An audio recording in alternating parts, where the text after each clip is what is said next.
Evet. Bahçede çayı bu şekilde içiyoruz. Çaya bakalım. Arkadaşlar gerçekten tavşan kanı, keklik kanı derler ya. Öyle bir çay olmuş. Çayımızı doldurduk. Evet. Bahçede çay böyle oluyor. Böyle içiyoruz çayı.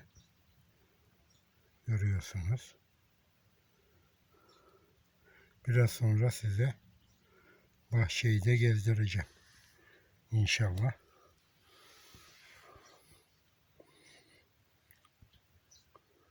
Çok güzel. Bana afiyet olsun.